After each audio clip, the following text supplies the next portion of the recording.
4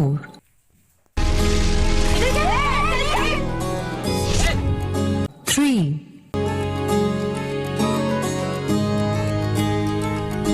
2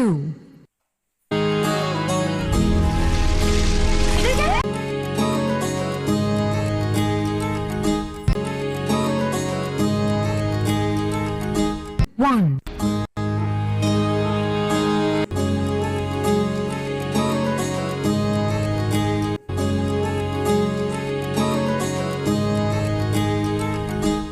ಅಮ್ಮ ಹೇಳಮ್ಮ. ಜಾತಿ ಹೆಸರಲ್ಲಿ ನಮ್ನ ಬೇರೆ ಮಾಡಿರೋದು ಯಾರು? ನಂಗ್ ಗೊತ್ತಿಲ್ಲ. ಇದನ್ನೆಲ್ಲರೂ ಒಪ್ಕೊಂಡಿದ್ದಾರೆ. ಯಾವ್ದೋ ಪುಸ್ತಕದಲ್ಲಿ ಬರ್ದಿರ್ಬೋದು. ಪುಸ್ತಕದಲ್ಲಿ ತಪ್ಪು ಬರ್ತಿದ್ರೆ ಅದನ್ನ ಒಪ್ಕೋಬೇಕಾ?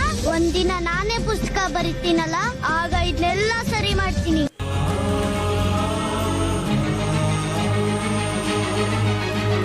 ರಾಷ್ಟ್ರ ಸಂವಿಧಾನಕ್ಕೆ ನೀನೆ ಶಿಲ್ಪಿಯು, ನೀನೆ ಶಿಲ್ಪಿಯು, ದಾರಿದೀಪವು ನೀನೆ ಕಲಿಸಿಕೊಟ್ಟೆ ಸಮಾನತೆಯನು, ಸಮಾನತೆಯನು, ಏಕತೆಯನು. ರಾಷ್ಟ್ರ ಸಂವಿಧಾನಕ್ಕೆ ನೀನೆ ಶಿಲ್ಪಿಯು, ನೀನೆ ಕಲಿಸಿಕೊಟ್ಟೆ ಸಮಾನತೆಯನು. ನಿನ್ನ ಲೇಖನಿಯ ಬರಹ ದೇಶ ಖರ್ಚನೆ, ಒಂದು ಒಂದು ಮಾತು ಕೂಡ ಯೋಚನೆ.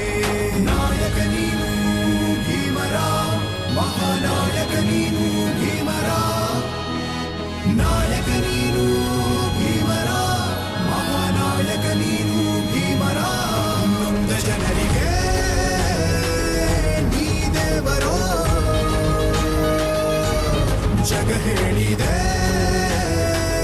ಜೈ ಭೀಮರ. ದುಡ್ಡು ಶಕ್ತಿ ಇದ್ರೆ ನ್ಯಾಯನೂ ಕೊಂಡ್ಕೋಬಹುದು. ಇವತ್ತೆಲ್ಲ ನಾಳೆ ಇಡೀ ವ್ಯವಸ್ಥೆನೆ ಬದಲಾಗತ್ತೆ. ಎಲ್ರಿಗೂ ನ್ಯಾಯ ಸಿಕ್ಕೇ ಸಿಗುತ್ತೆ. ಅವ್ರ ಹತ್ರ ದುಡ್ಡು ಇದ್ರೂ ಸರಿ, ಇಲ್ಲಾಂದ್ರೂ ಸರಿ. ಇನ್ಮೇಲೆ ಈ ಸಮಾಜದ ವ್ಯವಸ್ಥೆನ ಬದಲಾಯಿಸೋದೆ ನನ್ ಜೀವನದ ಗುರಿ ಆಗಿರುತ್ತೆ. ಎಲ್ರಿಗೂ ಸಮಾನವಾಗಿ ಬದುಕೋ ಹಕ್ಕು ಕೊಡ್ಸ್ತೀನಿ. ಅವ್ನ್ ಏನ್ ಹೇಳ್ತಾನೆ ಗೊತ್ತಾ? ಈ ವ್ಯವಸ್ಥೆನ ಸುಧಾರಿಸ್ತೀನಿ ಅಂತಿದ್ದಾನೆ. ಅವನ್ ಕೈಯಲ್ಲಿ ಆಗುತ್ತೋ ಇಲ್ವೋ, ಆದ್ರೆ ಧೈರ್ಯ ಅಂತೂ ತೋರಿಸ್ತಿದ್ದಾನಲ್ಲ. ಸಲ್ಯೂಟ್ ಮಾಡು ಮತ್ತೆ. ಸಂಕಟದಲ್ಲಿ ಬಂದೆ ಆಗಿ ಆಧಾರ, ಆಗಿ ಆಧಾರ, ಆಗಿ ಆಧಾರ. ನಿನ್ನಿಂದ ಅಸಮಾನತೆ ಈಗ ದೂರ, ಹೊರಗೋಯ್ತು ಭಾರ, ಹೊರೆಯಾಯ್ತು ದೂರ. ಸಂಕಟದಲ್ಲಿ ಬಂದೆ ಆಗಿ ಆಧಾರ, ನಿನ್ನಿಂದ ಅಸಮಾನತೆ ಈಗ ದೂರ. ನೀ ತೋರಿದ ದಾರಿಲಿ ದೇಶ ಸಾಗಿದೆ, ಸೂರು ನೀರು ಭೇದವೀಗ ದೂರವಾಗಿದೆ. ಮಕ್ಕಳೇ, ಪರೀಕ್ಷೆ ಫಾರ್ಮ್ನ ಸಮಯ ತಗೊಂಡು ನಿಧಾನವಾಗಿ ತುಂಬಿಸ್ಬೇಕು. ಮೊದಲನೇದಾಗಿ ನಿಮ್ಮ ಪೂರ್ಣ ಹೆಸರು. ಗುರುಗಳೇ, ಪೂರ್ತಿ ಹೆಸರೇನ್ ಬರೀಲಿ? ಭೀಮರಾವ್ ರಾಮ್ಜಿ ಸಕ್ಪಾಲ್ ಅಂಬಾವಾಡೇಕರ್ ಅಂತನ? ನಿನ್ನ ಪೂರ್ತಿ ಹೆಸರನ್ನ ಹೀಗ್ ಬರಿ: ಭೀಮರಾವ್ ರಾಮ್ಜಿ ಅಂಬೇಡ್ಕರ್ ಅಂತ. ಅಂಬೇಡ್ಕರ್ ನಿಮ್ಮಪ್ಪ ನಾಮ ಅಲ್ವಾ? ಅದನ್ನ ನಾನ್ ಹೇಗ್ ಸೇರಿಸ್ಕೊಳ್ಳಿ? ಸೇರ್ಸ್ಕೋ ಭೀಮ. ನಿನ್ನ ಗುರುಗಳು ನಿನಗ್ ಕೊಡ್ತಿರೋ ಉಡುಗೊರೆ ಅಂತ ತಿಳ್ಕೊ.